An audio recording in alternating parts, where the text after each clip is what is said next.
terror and retribution. The town of Huwara in flames. What is happening is the burning of an entire village. They burned more than 20 establishments, including shops, houses, and trees. Even the trees were not spared. They burned everything. They burned everything they found.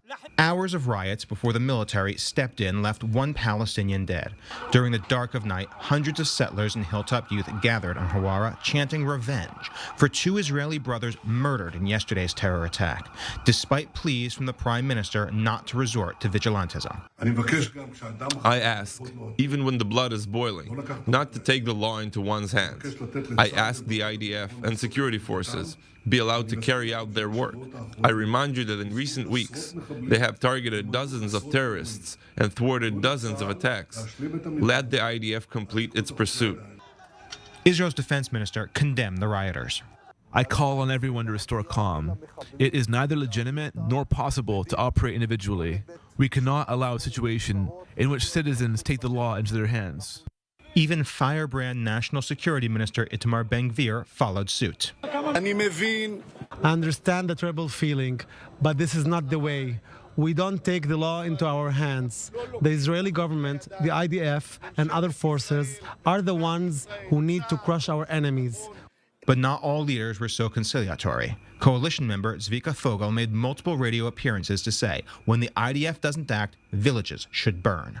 The deterrent effect achieved yesterday by what you call pogroms has not been achieved by the State of Israel since Operation Defensive Shield. I see these results very favorably. The IDF bolstered its forces in the West Bank to aid in the ongoing manhunt and to prevent more riots. The riot drew condemnation in Israel, as well as abroad, first off from opposition leader Yair Lapid, who tweeted, "This is not a full right-wing government. This is a full anarchist government. Parliament member Fogel should be in jail for inciting terror." Even as far as the United States, with the State Department weighing in, saying the following: "We condemn today's violence in the West Bank, including the terrorist attack that killed 2 Israelis and settler violence, which resulted in the killing of 1 Palestinian, injuries to over 100 others, and the destruction of extensive property."